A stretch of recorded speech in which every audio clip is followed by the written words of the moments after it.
সুকান্ত মজুমদার ভারতীয় জনতা পার্টির সভাপতি আবারও বিদ্বেষ ছড়িয়েছেন তার ভাষণে এবং আজকে তার স্পর্ধা, তার একজন শিক্ষিত, নিজেকে শিক্ষিত বলে পরিচয় দেন এবং তার ভাষণেতে যে ভাষা তিনি ব্যবহার করেছেন, তিনি অপমান করেছেন মুখ্যমন্ত্রীকে এবং বলছেন, জনগণকে বলছেন যে প্রয়োজন হলে মুখ্যমন্ত্রীকে থাপ্পড় মারতে হবে।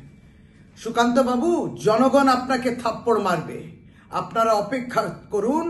লোকসভায় জনগণ আপনাকে থাপ্পড় মারবে। আপনাদের এই নারী বিদ্বেষের যে কেন্দ্রীয় সরকার যে নারী বিদ্বেষ ছড়ায়, আর এই ভারতীয় জনতা পার্টি যারা নারীর উপরে অত্যাচার করেন, নির্যাতন করছেন প্রতিনিয়ত, আজকে মুখ্যমন্ত্রী সম্বন্ধে তিনি এই কথাটা বললেন। আমরা সর্বস্তরের, শুধু এই রাজ্যের মহিলা নয়, ভারতবর্ষের সকল মানুষ খণ্ডন করি, প্রতিবাদ করি এবং ধিক্কার জানাই। সুকান্ত বাবু, আপনার এই আচরণ, আপনার এই সংস্কৃতি, আপনার এই ব্যবহার, আপনার নারীর প্রতি এই অবহেলা, নারীকে অসম্মান করা, বাংলার মানুষ, ভারতবর্ষের মানুষ এর জবাব চাইবে।